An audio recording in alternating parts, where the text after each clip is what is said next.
السلام عليكم ورحمة الله تعالى وبركاته.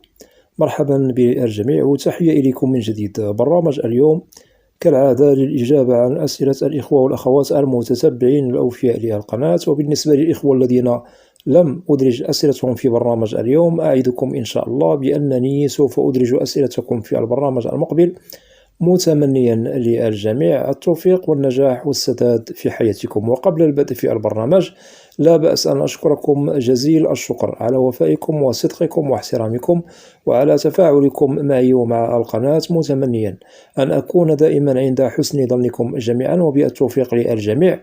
ولا تنسوا أن تشتركوا في القناة. أبدأ بالسؤال الأول من طرف الأخت زكية صابر، تقول: السلام عليكم أخي الفاضل.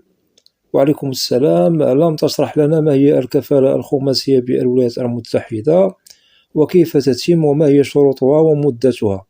الأخت زكية صابر، سبق أن وضحت برنامج مهم عن ما هي الكفالة الخماسية بالولايات المتحدة الأمريكية. ممكن أن تقومي بالعودة إليها، لأنني أنزلت هذا البرنامج قبل أيام، وسوف تستفيدي أكثر وأكثر. وبالطبع البرنامج الذي قمت بتنزيله كحلقة أولى، وإن شاء الله سوف أدرج الحلقات الأخرى عما قريب عبر القناة، وأتمنى أن تكوني في الموعد لكي تتضح لكم الصورة أكثر وأكثر. ولكن النقاط التي أنت طرحت فيها السؤال وضحتها في البرنامج السابق. وضحت عن ما هي الكفالة الخماسية، وضحت ما هي شروطها، وكذلك وضحت المدة. ولكن لا زالت نقاط أخرى سوف نتطرق لها في حلقات مهمة. سوف نوضح نقاط مهمة عن الكفالة الخماسية حلقة بحلقة. وبالطبع الحلقة الأولى قمت بتنزيلها قبل أيام، وإن شاء الله ممكن أن تقومي بالعودة إليها، وسوف تجدي الإجابة عن النقاط التي أنت طرحت فيها السؤال الحالي. أتمنى الأخت زكية صابر أن يكون الجواب واضح، ومرحبا بك. ننتقل إلى الأخت فاطمة الزهراء الصديقي، تقول: صار لنا سنة ننتظر المقابلة. إذن الأخت فاطمة الزهراء الصديقي، ممكن أن توضحي لنا نوع التأشيرة التي أنتم مقدمون عليها، ولكي نجيبكم عن المدة التي ممكن أن تنتظروها كمدة منتظرة قانونية موضوعة من طرف قانون الهجرة الأمريكي. إذن وضحي لنا نوع التأشيرة التي أنتم مقدمون عليها، جنسيتك من أي بلد أنتم، وإن شاء الله سوف أدرج أسئلتكم في البرنامج المقبل، وبالتوفيق. أنتقل إلى سؤال آخر من طرف الأخ عادل ماشين، يقول: السلام عليكم. وعليكم السلام. أخذت تأشيرة لأمريكا بعد مرور 10 سنوات، مع أنني أحترم المدة. هل يمكن أخذ التأشيرة الثانية؟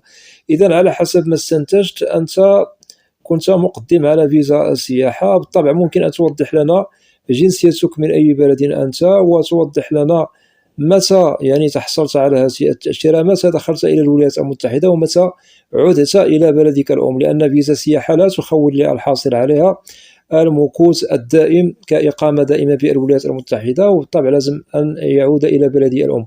إذن استنتجت بأنه ممكن أنك دخلت سابقا بفيزا 10 سنوات إلى الولايات المتحدة، وهنا ممكن أنك دخلت بفيزا سياحة.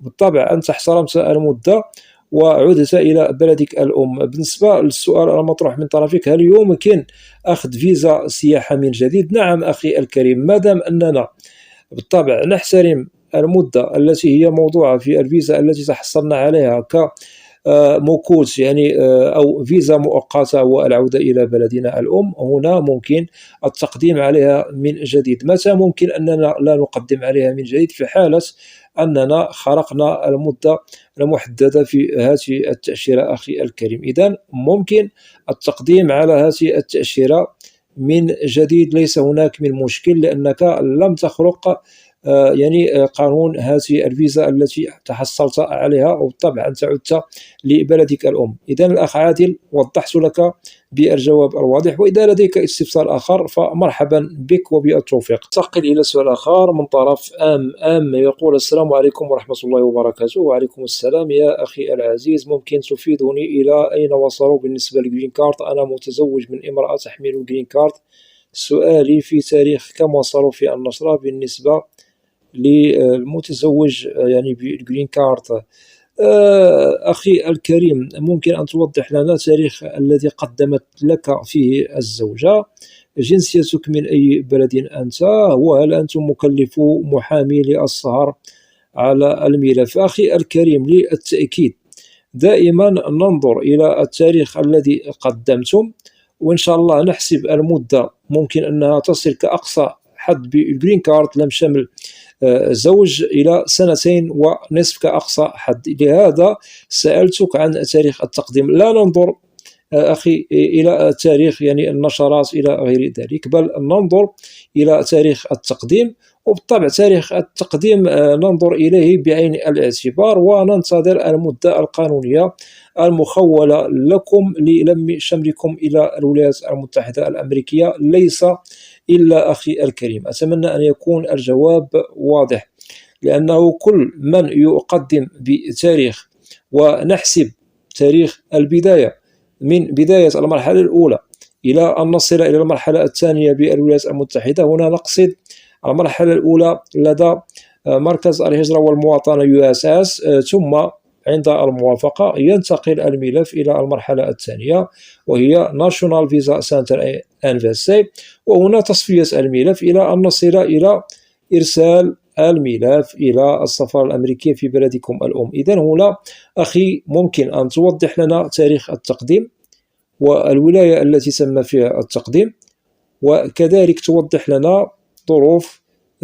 الزوجة، يعني في العمل، السكن، هل لديها دخل سنوي محترم، هل تقوم بأداء ضرائب إلى الحكومة الأمريكية. هذه النقاط لازم توضيحها أخي الكريم بغض النظر في النشرة التي تتعلق بلم الشمل العائلي إلى الولايات المتحدة الأمريكية. وأنت بالطبع أكدت على النشرة التي تتعلق بلم شمل الأزواج. أكد أخي الكريم على نقطة مهمة، ولازم كل الإخوة الذين هم مقدم لهم على لم شمل زواج إلى الولايات المتحدة الأمريكية ضعوا في الحسبان بأنه دائما نحسب التاريخ الذي تم فيه التقديم، ليس كالنشرة المتعلقة باللوتري أي القرعة العشوائية الأمريكية. هناك فرق أخي الكريم، ولازم أن نضع هذا بعين الاعتبار. دائما ننظر إلى التاريخ الذي تم فيه التقديم، وبالطبع ننتظر يعني المدة القانونية التي تتعلق بلم شمل عن طريق فيزا سائر 1 أو الكاي 1 أي فيزا خطوبة، وهناك نوع آخر كذلك متعلق بفيزا الزواج إلى الولايات المتحدة الأمريكية. أتمنى أن يكون الجواب واضح، ومرحبا بك. ننتقل إلى سؤال آخر من طرف نادين بكراوي، تقول: السلام عليكم أخي جلال. وعليكم السلام. أخي مقيم في أمريكا وعمل تجمع عائلي. أختي أخذت فيزا هجرة، علما أنها أجرت المقابلة يوم 10/7/2023، بينما أخي تم رفض طلبه منذ سنة 2019 ولا زال ملفه مفتوح الكاس. كل مرة يطلبون منه تحسين بعض الوثائق ودائما رفضي. إذا هنا على حسب ما استنتجت من سؤالك بأن هناك أخ لكم مقيم بالولايات المتحدة الأمريكية، بالطبع هو متحصل على الجنسية الأمريكية بحكم أنه قدم لكم على شمل الإخوة إلى الولايات المتحدة. بالطبع أن الأخت تمت أمورها بخير وسلام في 10/7/2023 وتحصلت على الفيزا. أما بالنسبة الأخ فقد رفضت له أو رفض له الطلب منذ سنة 2019 ولا زال ملفه مفتوح، كل مرة يطلبون منه تحسين يعني بعض الوثائق. إذن هنا للتأكيد الأخت لازم أنكم توضحوا لنا هذا: هل الأخ عندما قدم أو قدم له بالولايات المتحدة الأمريكية في المرحلة الأولى رفض طلبه لدى مركز الهجرة والمواطنة USS؟ هذا لازم أن توضحوه لنا. وكذلك متى تم التقديم لكم، الولاية التي تم فيها التقديم، وكذلك وضعية الأخ الذي هو مقدم لكم على لم الشمل. بالطبع أنتم كما تفضلتم والحمد لله تحصلتم على الفيزا، ولكن الأخ لا زال طلبه يعني مرفوض. إذن هنا لازم أن توضحوا لنا هل الأخ اجتاز يعني المقابلة بنعم أم لا، أي أنه مثلا توصل برسالة الموعد والمقابلة، ويوم المقابلة بالسفارة الأمريكية رفضت له التأشيرة، أم مثلا عند التقديم له بالولايات المتحدة رفض الطلب في المرحلة الأولى بحكم ضروري من وثائق ووثائق. هذه الأشياء لازم توضيحها، لأن هناك بعض الخلط في السؤال، في نقاط سؤالكم، أي في النقاط الأخيرة من سؤالكم، وإن شاء الله خير عندما سوف تجيبون على السؤال الذي أجبتكم عليه بالواضح. إن شاء الله سوف أجيبكم أكثر وأكثر بالواضح في البرنامج المقبل، ليس هناك من مشكل. ولا تنسوا أن توضحوا لنا التاريخ الذي تم فيه التقديم، جنسيتكم من أي بلد أنتم، والسفارة الأمريكية التي تم أو أجريت فيها المقابلة التي تخصكم أنتم كمتحصلون على الفيزا، بغض النظر على الأخ الذي لا زال يعني طلبه مرفوض. إذا أتمنى أن يكون الجواب واضح، ومرحبا بك.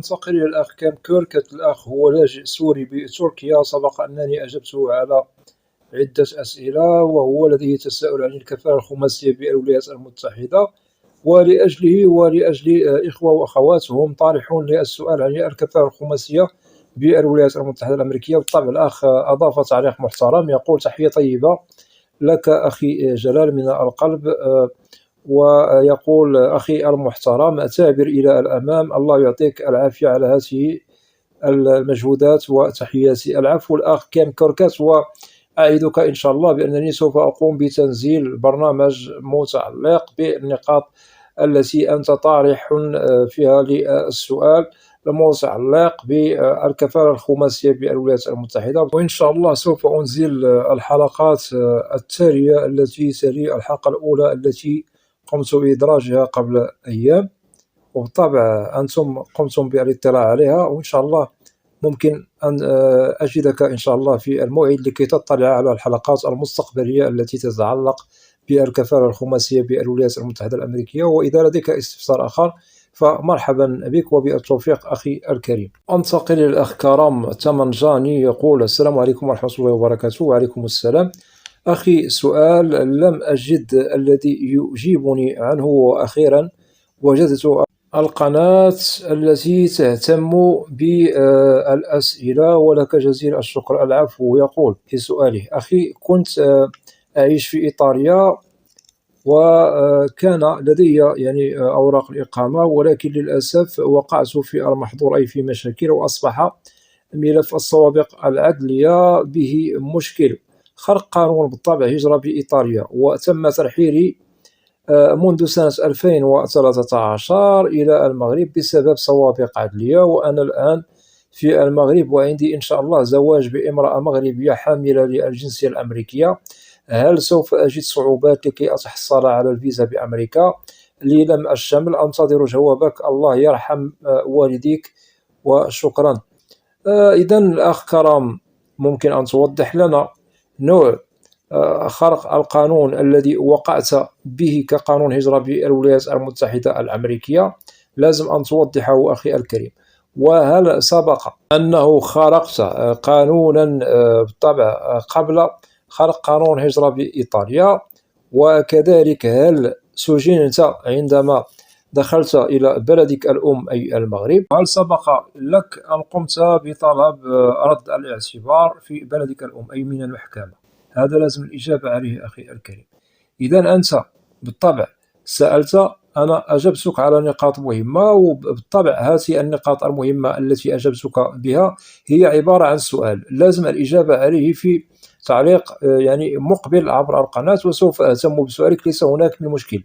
لأنه في حالة مثلا وجدنا بأن السوابق العدلية التي تتعلق بك بأن بها لا زال شوائب، لا زالت مشاكل، إذن ممكن هذا سوف يشكل عليك مشكل في التقديم على الهجرة إلى الولايات المتحدة الأمريكية بطريق الزوجة، عن طريق الزوجة، كلم شمل عن طريق الزوجة. ممكن أنها تقدم لك على فيزا سائر 1 لأنه أخي الكريم ضع في الحسبان الهجرة إلى الولايات المتحدة الأمريكية ليست بالسهلة وليست بالهينة.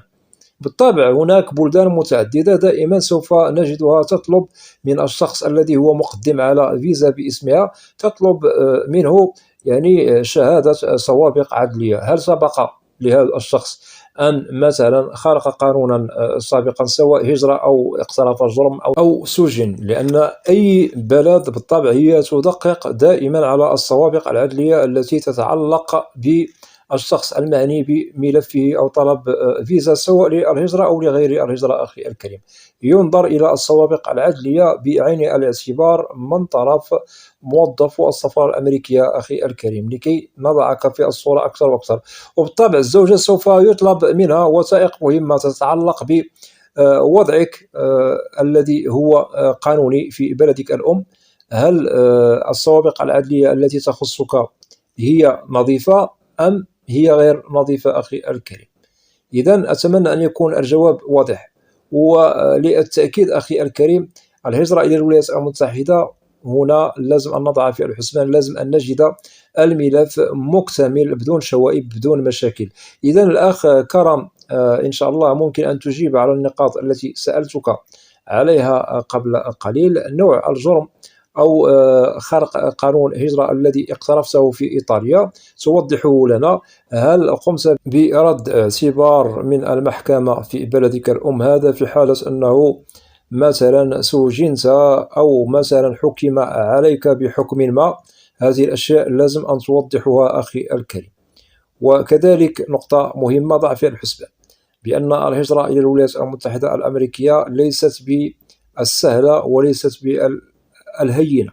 بالطبع هم يحققوا فيما يتعلق بالسوابق العدلية. في حالة أنهم وجدوا الشخص المعني بملفه لديه سوابق عدلية، ممكن هنا أخي الكريم أنه ترفض لك التأشيرة. لهذا أجب إن شاء الله على النقاط التي سألتك عليها قبل قليل، وإن شاء الله ممكن أنني سوف أجيبك في البرنامج المقبل لكي تمر أمورك إن شاء الله بخير وسلام، ولكي تقدم لك الزوجة الحاملة للجنسية الأمريكية على لم الشمل بخير وسلام بدون عرقلة بدون مشاكل. إذا كرم، أجبتك بالواضح ومرحبا بك. ننتقل إلى سؤال آخر من طرف الأخت ندى شاكر، تقول: زوجي مقدم لي لم الشمل أزواج جنسية بتاريخ 25/11/2022 ولحد الآن لم تتم الموافقة من الهجرة الأمريكية، ما هو السبب؟ إذا هنا الأخت الكريمة إن شاء الله خير، لا داعي للقلق، ولكن لازم أن توضحوا لنا هل الزوج قام بتكليف محامي هجرة للسهر على الملف بنعم أم لا؟ بالطبع أنتم كما تفضلتم قدم يعني الملف منذ 25/11/2022، إذا هنا التقديم قد وصل تقريبا إلى سنة. إذا هنا ربما مكامن الخطأ هي موجودة، ولازم أن توضحوا لنا نوع الفيزا التي أنتم مقدمون عليها، هل هي CR1 أم الكي 1؟ وهل أنتم مكلفون محامي للاشتغال على ملف؟ بالنسبة للزوج، هل هو أجنبي أم هو عربي مثلا متحصل على الجنسية الأمريكية؟ لازم أن توضحوا لنا هذا. جنسيتكم من أي بلد أنتم؟ وكذلك توضحوا لنا الولاية التي تم فيها التقديم، ولا بأس أن توضحوا لنا ولو لمحة بسيطة عن ظروف عيش الزوج بالولايات المتحدة. هل يقوم بأداء ضرائب إلى الحكومة الأمريكية؟ هل لديه مسكن؟ هل يشتغل؟ هل لديه دخل سنوي محترم؟ إلى غير ذلك من المؤهلات والشروط التي لازم أن تتوفر في الزوج إذا أراد أن يقوم بلم شمل زوجته إلى الولايات المتحدة. إذا هنا الأخت ندى شاكر، لا داعي للقلق، ولكن لازم أنكم تجيبوا على النقاط التي سألتكم عليها قبل قليل، لأن الملف بالطبع قد استغرق يعني وقتا، يعني سنة هو وقت طويل لدى مركز الهجرة والمواطنة أي المرحلة الأولى.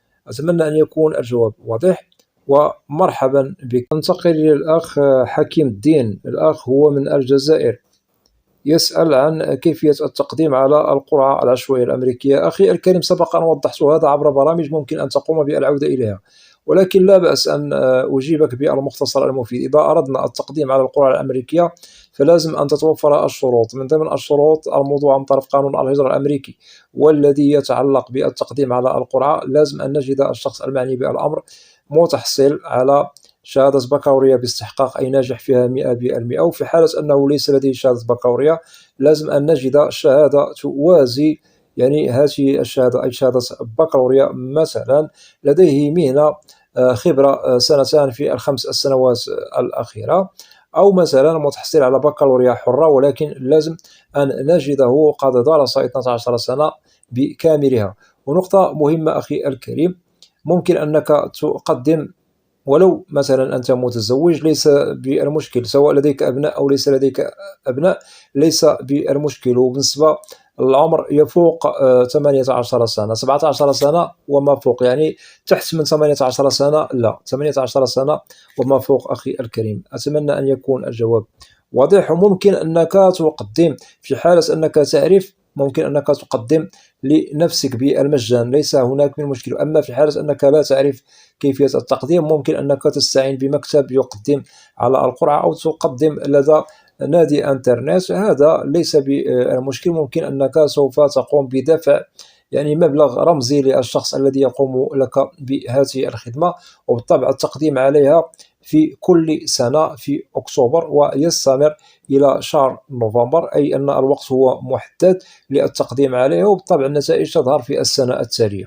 أتمنى أن يكون الجواب واضح ومرحبا بك. تقل الأخت وفاء مور تقول: مساء الخير والتوفيق للجميع وإن شاء الله الشفاء لكل مريض. وبالنسبة للوثائق هي مكتملة جميعها، والملف لا يوجد به أي وثيقة ناقصة. إذا هنا الأخت وفاء مور لا داعي للقلق، ما دام أن الملف والحمد لله بخير، فإن شاء الله الانتظار والصبر هو سيد الموقف. وممكن أنك تتواصلي معي مرة بمرة عبر القناة لكي نطمئن على مسار ملفكم أين وصل. وبالتوفيق الأخت وفاء مور، ومرحبا بك من جديد.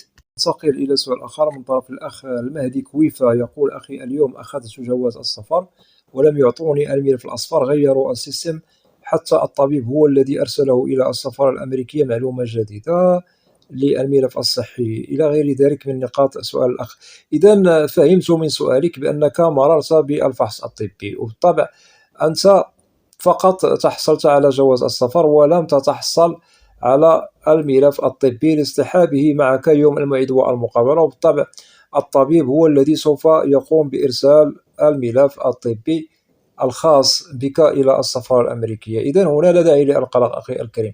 عندما سوف تجتاز المقابلة وتتحصل على الفيزا إن شاء الله خير أخي، سوف تستلم يعني الوثائق المهمة التي يتحصل عليها كل من هو مرت أموره بالسلام لدى أرامكس. عندما تتحصل على الفيزا بالسفارة الأمريكية، بالطبع جواز السفر مع التأشيرة سوف تتحصل عليه لدى مكتب أرامكس أخي الكريم. هنا لا داعي للقلق، ولكن ننصح الإخوة الذين يقومون بالفحص الطبي دائما قوموا بالتأكيد بالتحصل على الملف الطبي في يومه لدى الطبيب المعتمد، لأنه بالطبع التحاليل والفحص البدني للصحة وإلى غير ذلك من الأشعة هو ممكن أنكم سوف تتحصلوا عليه في يومه إلا في حالات استثنائية.